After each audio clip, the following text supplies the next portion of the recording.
Allô? Oui, bonjour, chère mère. Bonjour, fils. Bonjour à tous les EPV, à tous ceux qui nous écoutent. Merci beaucoup, chère mère. Voilà, je prends la parole en fait pour Alors? c'est à un groupe de personnes et à Afo Keïta. Oui? Oui, oui. Vous m'entendez? Ça se Voilà. coupait, mais ça va. Oui, oui. Oui. Donc, je m'adresse dans un premier temps à ceux qui trouvent aberrant que nous, Ivoiriens, demandions aux artistes de ne pas prester à Abidjan, vu l'atmosphère. Quand même, je pense que ce n'est pas trop faire que de demander dans cette atmosphère-là que les Maliens ne puissent pas prester. Parce que nous sommes dans une tristesse profonde. Il s'agit quand même de 49 soldats dont nous n'avons pas de nouvelles. Ben, ceux qui demandent qu'on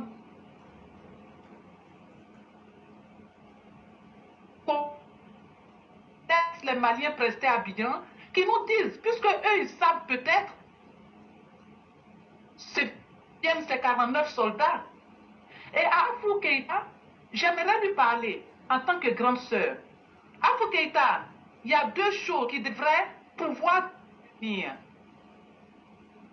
D'abord, tu es fille de la Côte d'Ivoire d'un côté, et puis de l'autre, tu es épouse de militaire. Afou Keïta, tu es épouse de militaire, et ça pèse lourd. Et ça pèse lourd dans la balance. L'épouse de militaire, celle qui ne l'ouvre pas, qui est contrainte à la fermer dans ce genre de situation. Plutôt que de rester discrète, tu t'es exposée. J'espère seulement qu'après, tu auras la force de faire face à ta bêtise. Parce que, vraiment, il faut appeler les choses par leur nom. C'est une bêtise que tu viens de faire. Vous voyez, il y a des gens, quand ça ne les concerne pas, ils ne mesurent pas la portée de la chose. Éclaireur vient de le dire. Garder par devers soi 49 soldats d'un autre État, c'est vraiment damer le pion au chef suprême de l'armée de ce pays-là. Et c'est ce que l'État malien, la junte mortifère malienne, est en train de faire subir au Prado. Il ne dit rien, mais Dieu seul sait l'incompréhension qui est la sienne aujourd'hui de se dire que cette aberration-là vient d'un pays tel que le Mali. Vraiment, il y a une aberration. On ne comprend pas. Donc, tu es une analphabète à Afou. Qu'est-ce qu'on peut te demander d'autre? En plus d'être analphabète, tu n'as aucun sens de la jugeote. Sinon, tu te serais faite petite, comme je dis. Vous voyez, ceux qui nous demandent, ceux qui voudraient nous dissuader à l'ouvrir, nous sommes en France. Mais vous voyez, quand un citoyen français, quelle que soit la couleur de sa peau, est fait otage ailleurs, bah, la France met tout en œuvre pour pouvoir le faire libérer. Alors, n'allez pas nous traiter de personnes excessives. Non. Nous ne sommes pas excessives. Nous demandons dans la dignité que nos 49 soldats soient libérés pour leurs enfants, pour leurs épouses et pour leurs familles aussi. Merci beaucoup, mon fils. Merci beaucoup, chère mère. Vous passez une excellente journée et j'espère que toutes nos mères EPV vont pouvoir prendre la parole, comme vous l'avez fait spontanément, pour s'exprimer. Ça sera encore chose intéressante. Vous passez un excellent dimanche et bien des choses à toute la famille. Merci beaucoup. Je vous en Merci. prie. Je vous en prie. Et donc, tout le monde peut prendre la parole. Il n'y a pas de restriction. Et je vais passer la parole à une de nos mères qui, elle, n'a pas pu prendre la parole, mais elle a fait un enregistrement. Et je vais faire jouer ça.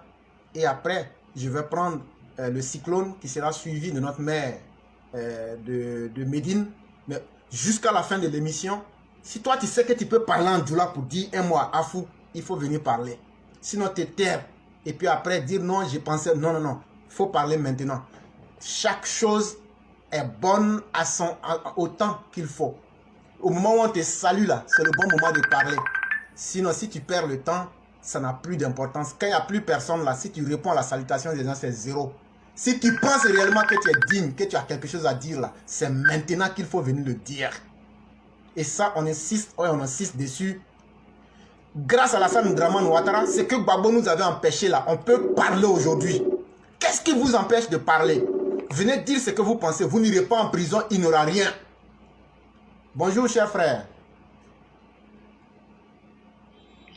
Bonjour, monsieur. Ouais, bonjour, c'est M. Traoré. S'il vous plaît, je ne suis pas M. Traoré. Et non, j'ai dit c'est M. Traoré. Ok, il n'y a pas de problème. Comment allez-vous? C'est ton frère, c'est faux là. Non, je sais, c'est les faux types là. Les Les mangeurs de Marbouya là. Là, on n'est pas parti d'abord en guerre là. On est en guerre là pour le moment. Il n'y a pas de problème. Moi, tout ce qu'il a dit, j'espère que cette dame là, elle ne va jamais faire de concert en France. C'est tout ce qu'il a dit. Le fait de faire pleurer le papa et se foutre de toute une nation, tout ce qu'il espère pour elle, je l'ai dit haut et fort à qui veut l'entendre, j'espère qu'elle n'aura pas de concert en France, sinon on va s'en occuper. Que ce soit dans 1 an ou 2 ans, elle va payer. Un point, c'est tout. Bonne continuation à vous. Parce que ce que vous êtes en train de dire, le malfaiteur oublie ce qu'il fait. Non, non, on va jamais. Mais tu as dit quelque chose qui est très important. Quand un enfant fait pleurer son père, ou même prend des gens pour venir se moquer de son père, cher frère, ça fait mal. Afou vient de prendre des étrangers pour venir insulter les Ivoiriens et se moquer de la souffrance d'Alassane Ouattara, le chef suprême de l'armée. Depuis le 10 du mois prochain, je ne dors pas parce que je sais que le papa il a mal. Il a mal? Si les chantiers, je discute avec les Maliens, je ne parle même pas avec eux.